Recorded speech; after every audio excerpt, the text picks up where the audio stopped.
Pulse every Tuesday night from 8 to 9 p.m. Only on Television Radio 96.1 FM. Don't miss out. Your sex education journey starts this Tuesday with Roma as your guide.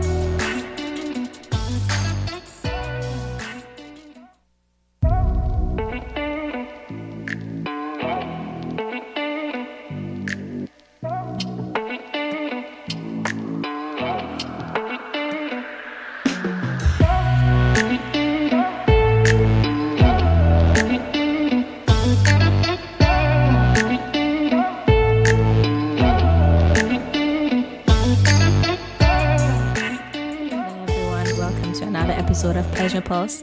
I'm your host, Roma Richardson, and I'm so happy to have you here with me for another Tuesday night conversation on sex and something. Tonight we're talking about sex and shame, but before we talk about it, we'll take a short break so you can let everybody know that Pleasure Pulse is live. We're starting a little bit late tonight, but that's okay. You know, things work out how they work out. So let everybody know that we are live now on radio 96.1 and on social media, on YouTube, and I believe on Facebook as well. You can catch us there. So let everybody know that we're live. And when we come back, we will get into tonight's conversation. Stay tuned.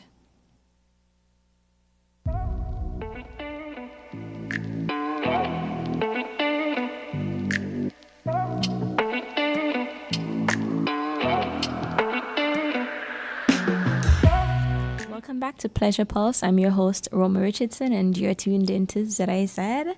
We are talking tonight about sex and shame, and it is one of those topics that I believe is cross-cutting. We've probably mentioned it, referenced it on multiple shows at different times. We've talked about kinks, we've talked about relationship types, we've talked about all sorts of things that I think would connect with or could reveal some levels of shame. But tonight I want to talk about sex and its relationship to shame, or shame and its relationship to sex specifically. And I give a backstory, the impetus for things often.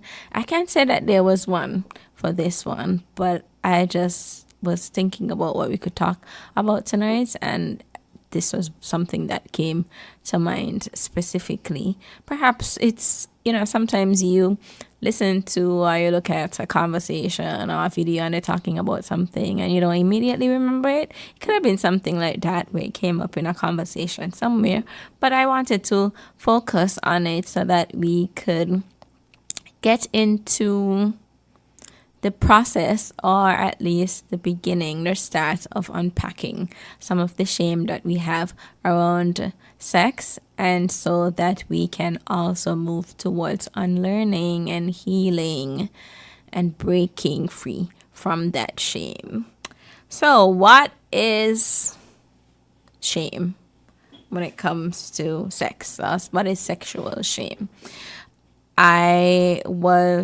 I guess really not surprised to see a lot of academic research around it, or conversations around it, not necessarily specific to sexual shame, but related concepts like sexual guilt and so on.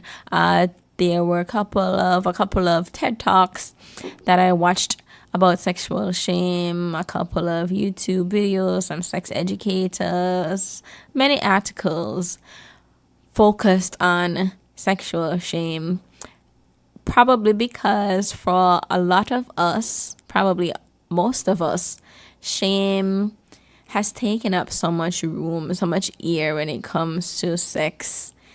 Apart from all of the things that shame connects with and that shame occupies so much prominence with, I think sex is high among them because of all of the things we've learned about sex, all of the things that we're told about sex, even the fact of being able to talk about sex on the radio is, for some people, a radical act activity, a radical event, and I don't see it that way so much now, probably because I've been doing it for a while, but people are always still surprised when they meet me, they see me, because I think too that ideas around sex are understood and portrayed in particular kinds of ways, defined in certain kinds of ways, so that there are certain bodies, whether that is physical bodies, like actual people that we expect to be, personalities that we expect to be talking about sex, and some that we don't, right? Anyways, so in my little research, I wanted to find a definition for sexual shame. I think we all kind of have an idea about what it is, but I was looking for a definition that I could share with you. And I found this from someone who did their PhD dissertation on sexual shame. And they define it, the researcher is Noel Clark. They define sexual shame as a visceral feeling of humiliation and disgust towards one's own body and identity as a sexual being, and a belief of being abnormal and inferior. Now, when I read the definition, I was like, yikes, because it sounds, I mean, I know I said that I think we have in our heads a definition of it, an idea of what it is, but when you put it into these kinds of words, it sounds stronger, I guess. But it is a really deeply held feeling, and we know that shame isn't just something that stays in our head, it's something that also manifests in our body. We can tell when someone oftentimes feels ashamed of something just based on their bodily reactions to us, and not always, about what they say, about what they're expressing in terms of their thoughts. So I think it's important for us to understand that it is that visceral feeling, right? And that it is about oftentimes more than just your identity, also about your body, or, vice versa, more than just about your body, but also deeply ingrained into your identity, so that our sexual selves are often constructed around the idea of shame, or with shame as a huge part of them. And I want for us to begin to challenge that and push back on that, because most of these ideas, when we consider where they came from and the reality of them, the applicability of them, they harm us. They don't allow us to live fulfilling and fully pleasurable sexual lives.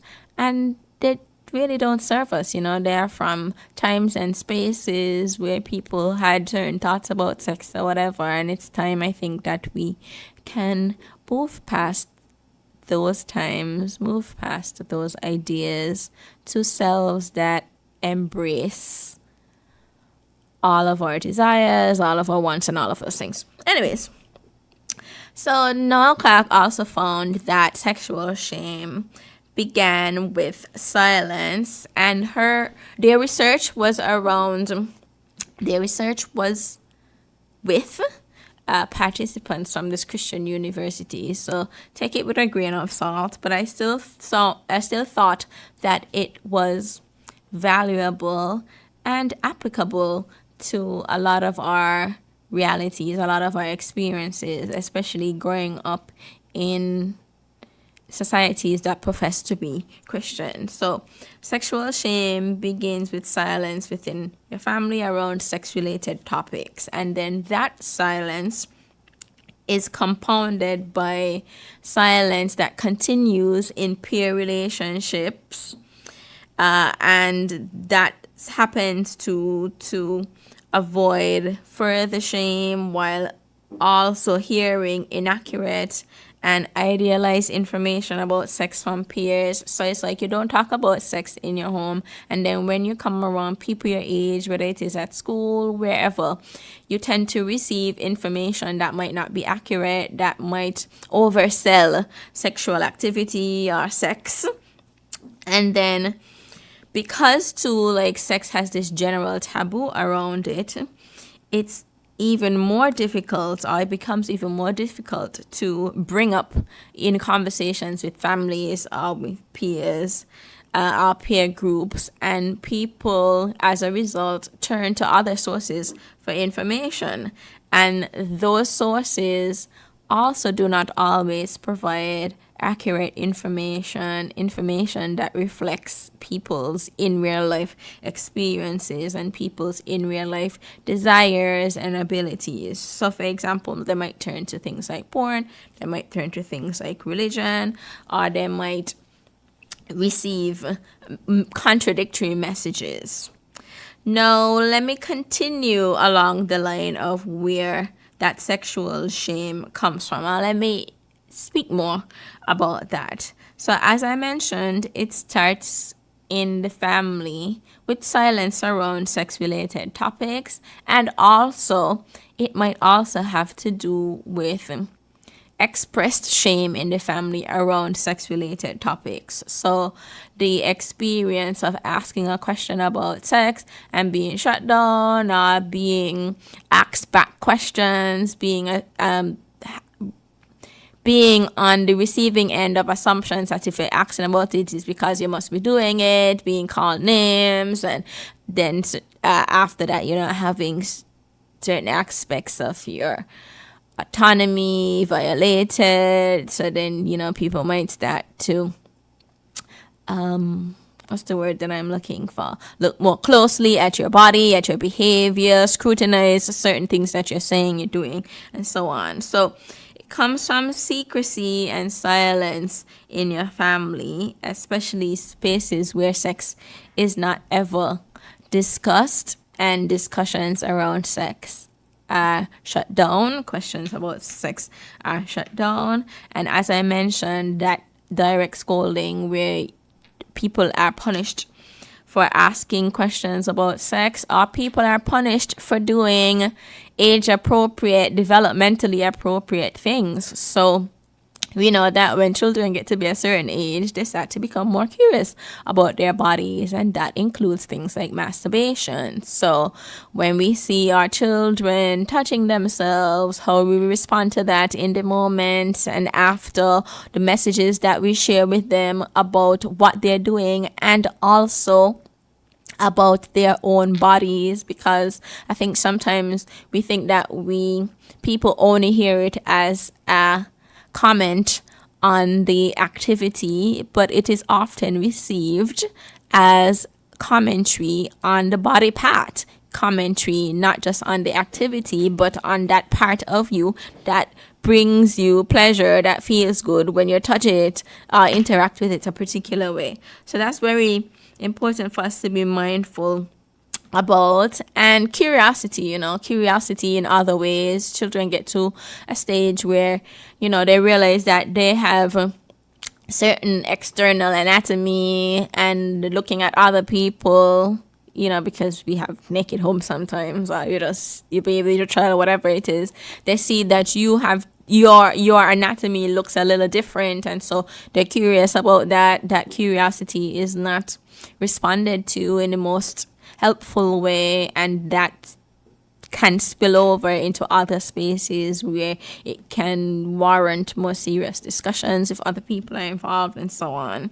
It can also be about rules around modesty and imposing or establishing very strict boundaries around the body without context. So just outright, telling people they can't do certain things, they can't show up in certain kinds of ways, and then they can't do certain things with parts of their bodies, even though it's their bodies, instead of having conversations with them. So appropriate conversations with children might look something like, I know what you're doing feels good, but there are spaces where we can do that, and spaces where it's a little less okay to do that, So when you want to do that, you find privacy, whatever that conversation looks like for you and the little people in your home. Because the ideas around sex, just like ideas around many other things,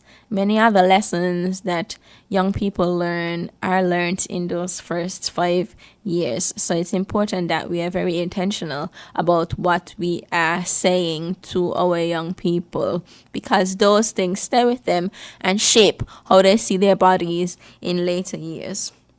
A huge place where this shame also comes from is religion and our cultural beliefs. And no offense to the church folk, but there is where folks can get some of the most harmful ideas around bodies and around sexual activity, around sex, around the kind of sex you should have, who you should have that sex with, and so on. I remember when I was making my confirmation, we had to take a virginity pledge. Sorry to laugh. But it is making me think about things like purity culture, the equation of sex and morality, or the conflation of sex with certain types of moral beliefs, moral positions. So purity culture, things like telling somebody that their worth is only tied to, or their worth is tied directly to, or their worth only exists in so much as, or insofar as they follow these scripts, and those scripts include delaying sex, only having sex within marriage, being sexually restrained, being virginal, all of those things and so on, so that people start to get the sense that they're impure or undeserving if they don't fit into those dictates. And I saw this clip from this conversation the other day, and it made me think. This is making me think back to that clip now, though it also relates to some points that I'm going to make later. But the conversation was essentially about whether or not people should partner with people who have had multiple sexual partners. And I think at some point, I do want to have a conversation on body counts. I think we've mentioned it before. I'm not sure. I can't remember if we've actually fully discussed it, but I definitely want to have a conversation on body counts. But the conversation really centered the idea that once you have a certain amount of sex, once you have had a certain number of partners, your worth, your value as a person declined. And we know that that is not true, right? But for folks who abide by certain types of religious principles, that reality, that fact, can really affect them, even when it's not coming from them directly.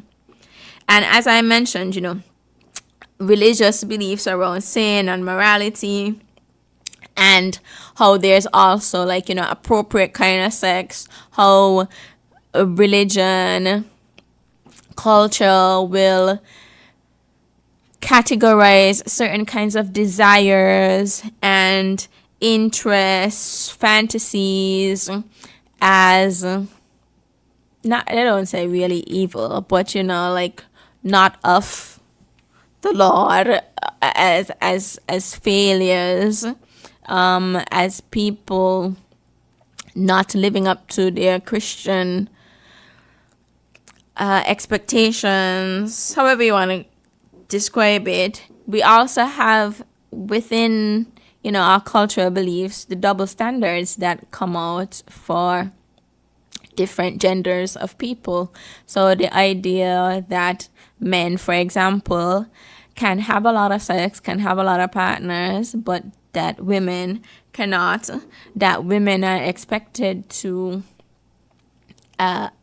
abide by harsher and stricter ideas of chastity and modesty, of what I just mentioned, about, not just, but what I earlier mentioned about sex being tied to your worth and so on. That is, you. I have not seen an example where that was applied to men. It is almost always applied to women specifically. So that's another space where shame is cultivated and is attached to people, or can attach itself to people, can be experienced by people throughout their life, even from something that happened when they were small. But the thing about a lot of these messages are they're not messages that we get once. They could be messages that we get once and they stick with us, but most of them are messages that we receive repeatedly over time and often from different spaces. So it becomes things that we believe and things that are not, as easy to shake. Sometimes they are things that we don't even recognize are there, and they are from sources that we can only name if we really pause to look back. So they are, I think they like quietly take root and show up in ways that we don't always expect and ways that often surprise us. Another space that we get our sexual shame from is society and media. Media, of course, is responsible for sending a lot of messages that contradict themselves. On one hand, people are expected to be chaste and pure and all of these things. On the other hand, the media exposes us to people's bare parts. Like you open almost any form of media and you're seeing people who are hypersexualized, people who live certain kinds of lives that don't reflect what they expect us to live in real life. It's the same, with the example that we expect virginal women, but men who have tons of experience. But it's like, okay, if you have tons of experience, but they are virginal women, then who you had this sex with, as opposed to encouraging spaces where everybody feels empowered and safe to explore in consensual and enlightening and uplifting ways, to explore whatever it is their fantasies are, obviously, I said, consensually, and have conversations that are not limited by sexual shame or sources of sexual shame. There's also a lot of body judgment in the media and in society. I was on, I think it was Threads, and somebody posted that greetings from Caribbean elder people is you get fatter, like the first thing they say. They didn't see you in 5 years. They didn't see you in a while. Wherever it is, the first thing they say is something about your weight. And it could be fat, it could be skinny, whatever it is, but it's always some commentary on how you look. Not a question about how you're doing, but something about how you look. And we see that in the media too, like, I think growing up, we were all exposed to this Eurocentric standard or ideal of beauty. Now on social media, the standard of beauty, I think, in some ways has changed. In some other ways has not. Like there are certain, I think, features or characteristics that are still very European, that are deemed prized or whatever. But then we also have this investment, this focus on plastic surgery, on changing this, on changing that, because I think there was some ad where they, or something on social media where they pulled different features from different actresses or celebrities and put them all together into like the perfect human, very Eurocentric, but it was just the person's face. So there are very narrow ideas very restrictive ideas about what is beautiful, about what is sexy, about what is attractive, about what is appealing. And the media and society really push us to fit into that. I think it's the same thing with the explosion of gym culture. No offense to gym culture, and I got my gym clothes right now, but I have to find myself, like checking myself about whether or not I am doing something because it's for health, or even if it's up for appearance, but it's like a healthy relationship with the appearance, or if it is that I have seen something online and that is what I'm chasing, and that thing that is like, if I don't get it, then I'm dissatisfied with my body. Like, I think it's one thing to be like, I would like to work on this part, or I would like to work on, my body in general, or whatever. I think it's another thing to become like so fixated on another person's body, or on body types, body features, body presentations, that we get so attached to that we ain't even realize that that is what we're chasing. And of course, there's stigma that comes from peers. So growing up, you're in high school or whatever age, the comments that you get from people, whether you are sexually active or not, the expectation that you should be sexually active by a certain age, especially if you are a man or a person with a penis, and those kinds of things. And then, of course, there was quite a bit of conversation around how sexual shame develops after sexual trauma or personal history, whether that is a painful first or coercive sexual experience, sexual violence, people violating your boundaries, and how that can affect your sense of safety and your sense of self. Yeah. So I want to give some examples of what sexual shame can look like. But before I give those examples, we'll take a short break here so that you can think about all that I've said so far. And I would love if in your thinking you also reflect on any additional spaces where sexual, or that have been a source of sexual shame for you. So let's start thinking about it so we can start moving through that process. So stay tuned.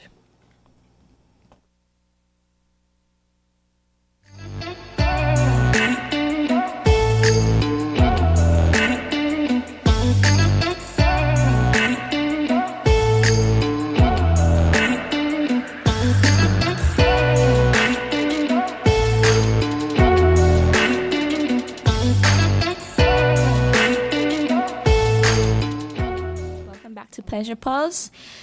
We've been talking about sexual shame, and so far I've shared a definition of sexual shame, a bit about where it comes from, and now I want to go into what it can look like. And before we took a break, I threw out a request for you to think about any other spaces or sources that have planted or have led to sexual shame for you. And maybe, this could be a decent journaling exercise, as well as you could just stay in your head and think about it. Or you could even, have a conversation with somebody about it, depending on where you are and how ready and comfortable you feel to do that. But I think it's important for us to reflect and do that looking back, because naming it, one, is huge in being able to address it. And I think it's also important for us to identify those sources so that we can directly challenge those sources. Now, what sexual shame can look like, and I'm going to give you some examples. This is not an exhaustive list, so please do think about any of these that might apply to you. If we were in a space with each other, I might have asked you to share some yourself, but think about what I'm going to say and add if you can, and what don't apply to you, you leave it. So sexual shame can look like, for example, feeling dirty after masturbating. And earlier I talked about how our ideas around masturbation and body pleasure can be shaped by those early interactions with adults or older people around us. And even if we don't have those kinds of early interactions, we can still feel shame around masturbation because we receive a lot of harmful and negative messaging around masturbation. This is not about masturbation, but I remember when I was studying in a different country. I'm sure I've said the country before and now I'm trying to be mysterious. The prevailing ideas around oral sex were that it was nasty, and that was it was especially for cunnilingus, as in oral sex performed on a vulva, but it also applied to oral sex performed on a penis. And I was very surprised to hear that expressed by young people, because coming from seconds, I just feel like you walk down the road and people talk proudly about that, like people will wear that as a badge of honor. So I was really surprised to hear that, to experience that there. And it just,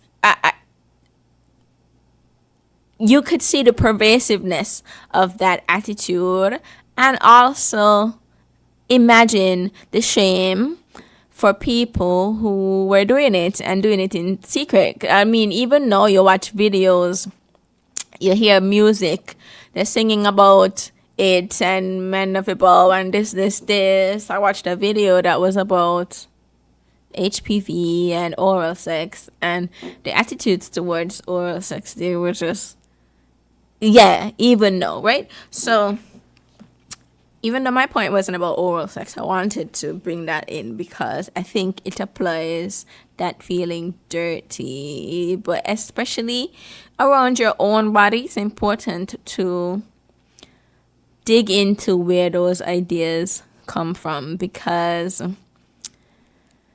even though masturbation has all of these scientific benefits, I think we still receive a lot of messages around discouraging it. And I think too, like, that self-pleasure is a threat to other types of sexual activity and things like that. So that is one example of what sexual shame can look like. Another example is wanting to have sex only with the lights off, and that could also be connected, like the first one, to the feelings towards the relationship that we have with our bodies, not wanting a person to see us in our full sexual and human whole selves. Also connected, concealing or hiding parts of your body with clothes. Those are things worth looking into. Another example of sexual shame showing up is feeling away after looking at porn. So sometimes you watch porn and you feel shame, you could feel dirty, you could feel other feelings that are connected with that shame. And I'm not talking about like looking at something that goes against your values, like looking at sexual activity in the porn that goes against your values or anything like that. I'm talking about looking at porn in general because of what we have heard, been taught about porn. So I don't remember when it was that I had a conversation about porn here, and it was about the good of porn, the not so good of porn. But if our relationship with porn is generally negative and still it's something that we do, it's important for us to understand like what is going on there and where all of that is coming from. Feeling like you're going to hell if you have sex before marriage. So that connects to what we were talking about earlier and the place of religion in creating and infusing shame in our lives. Having sex before society says you're ready, or without the conditions or people that they deem, or without the conditions or with people that they deem inappropriate. Let me say that again. Having sex before society says you're ready, or without the conditions that society deems appropriate, or the people that society says are not appropriate for us to have sex with. Like teen sex, for example, same gender sex. I will die on the hill that a lot of our policies, projects, approaches are informed by our discomfort with teen young people having sex. But anyways, that ain't what we're here talking about tonight. Feeling like anything but a child of God for having one night stands or multiple partners, whether that is at the same time or over time. And people will also pile on you. I think they call it dogpiling. People will pile on you for these actions that you did that felt good to you, felt good to the other people that were involved in it, because they might not do the same thing. Judging yourself or even shaming others for desires and kinks that you have. One thing I see happening is people that are doing something, but somebody else is the target of attacks for doing that thing. So instead of saying, actually, I do that too and I enjoy it, they will join in the attacks and say, yeah, that's nasty, blah, blah, blah, blah, blah, blah, blah, blah, blah. That's something that we do. But in my sharing how to release shame, we'll realize that actually speaking up and actually saying, putting it out there that we enjoy something too can make way for somebody and for us, to release the shame we have around that thing. So I'm going to move straight into how to release that sexual shame. And like I said for the how sexual shame shows up, this is also not an exhaustive list. And there are things in here that might work for you, that might not work for you, and I encourage you still. I think the point is just for us to reflect on the topic and see where we are at, on the spectrum, on the continuum of sexual shame, and see where we want to be, because the hope is for all of us to have shame-free or reduced shame, but shame-free sex. So, one, talk about it.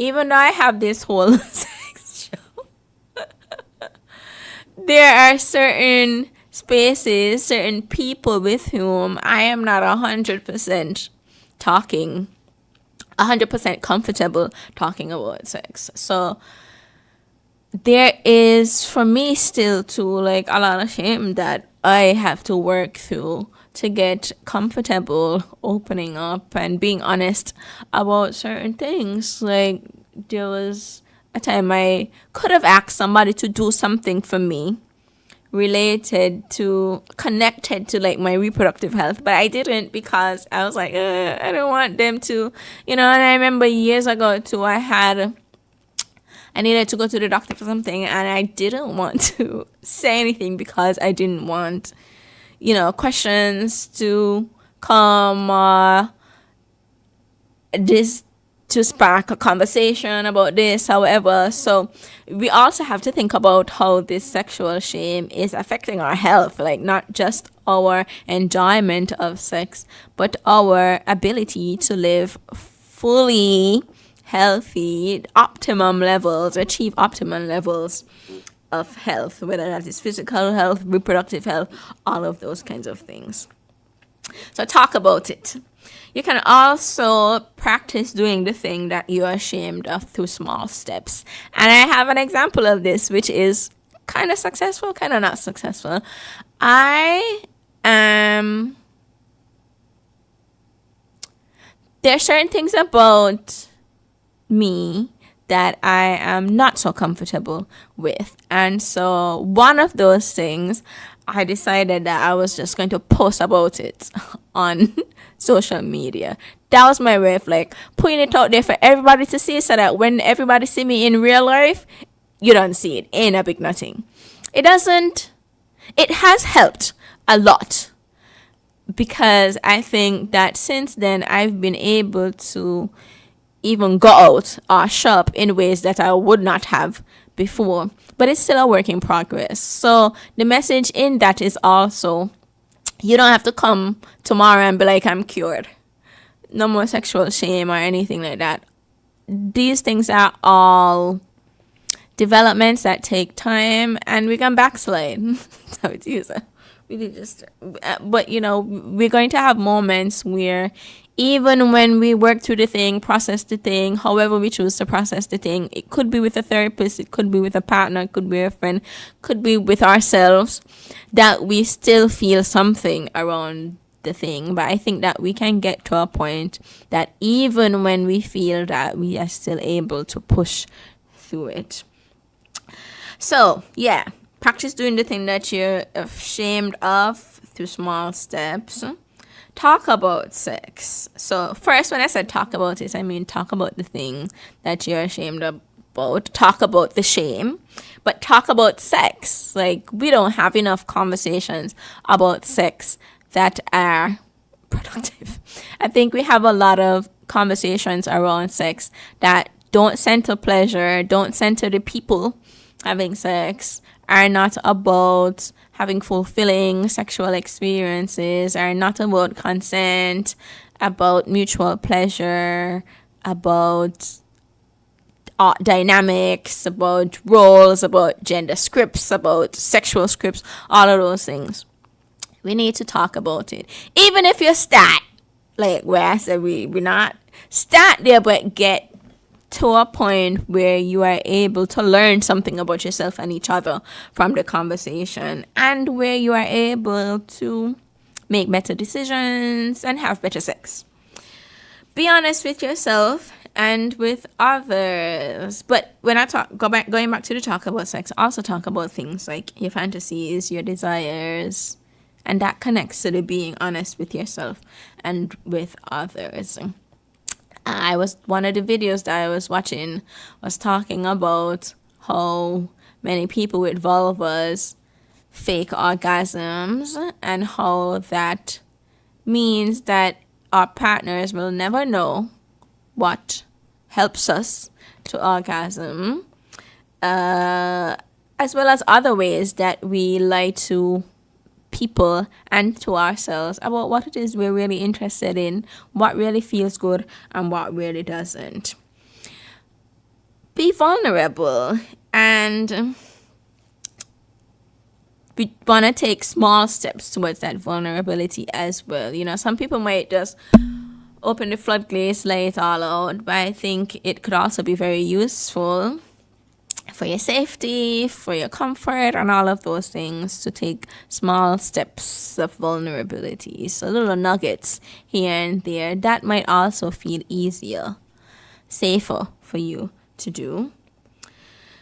One of the videos, and people talk about this all the time, just looking at your naked body, looking at all of your naked parts, and reconnecting with that body.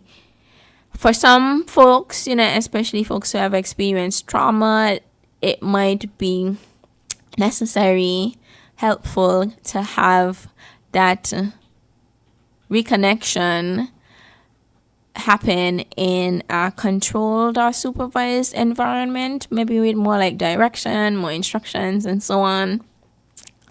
But I would encourage you, if you can, to just look in the mirror and appreciate what's in front of you, because what's in front of you is not just that moment, but it is all the years behind you, all of the life experiences, all of the good sex, all of the babies you've had that have brought joy to your life, and all of those things. It is the bodies that have recovered from illness, and the bodies that keep you walking for hours, helping you see and appreciate the world around you every day, right? So take some time to just look at your body and appreciate it as it presents itself. Like, I feel like we can always find something to dislike or something to change, and that's what the man wants.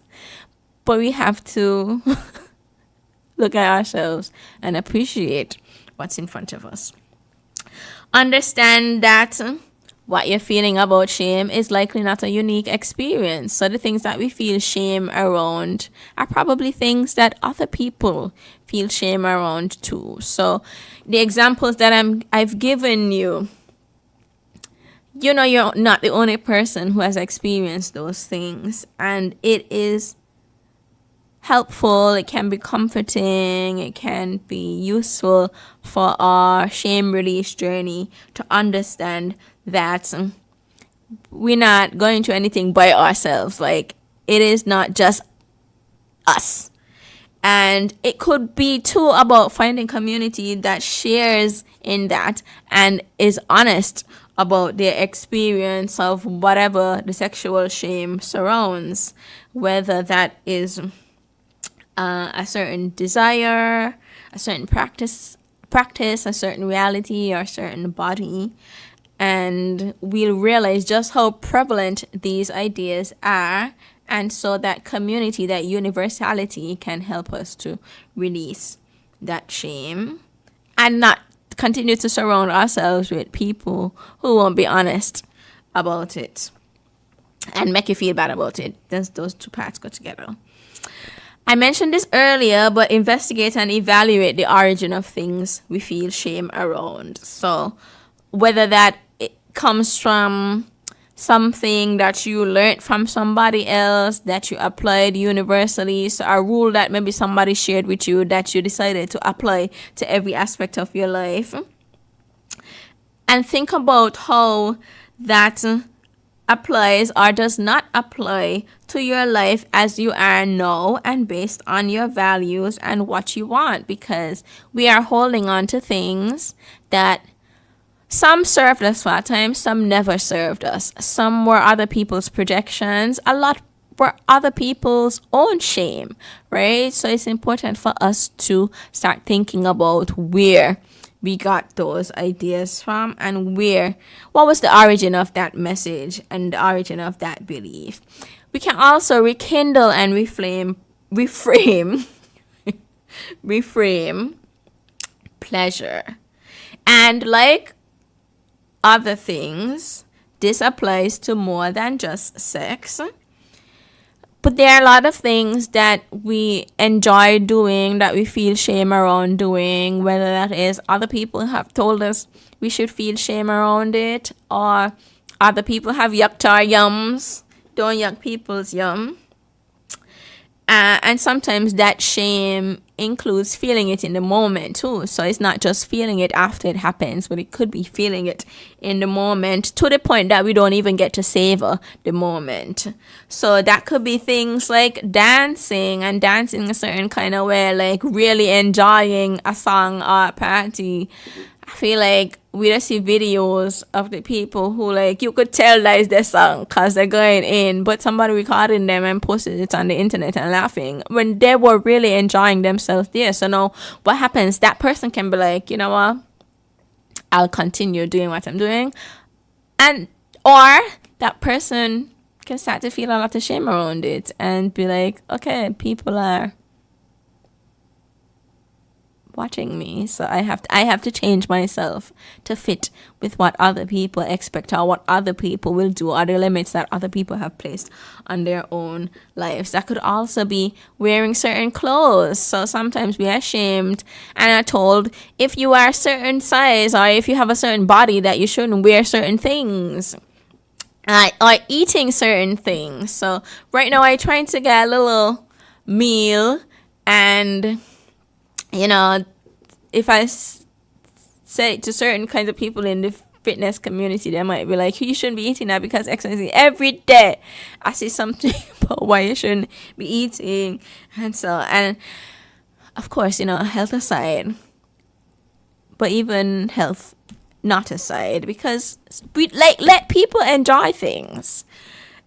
And we can counter that shame with reminders to ourselves that we enjoy something. We are doing something because we enjoy it. And at the end of the day, that's all that matters. Like, do you enjoy this thing that you feel so much shame around, that you are not the person, you're not the only person who has ever enjoyed, who enjoys, who will enjoy, right? Remind yourself that you're doing it because you like it.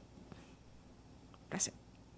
Anyways, also a final reminder, because this is another hill that I will die on, which is that building our sexual advocacy muscle, empowering ourselves sexually to be able to speak up for ourselves, say what we want, communicate, and have the sex that we desire and deserve, trickles over into other aspects of our lives and helps us to live, in general, lives that are meaningful, fulfilling, and that we really enjoy.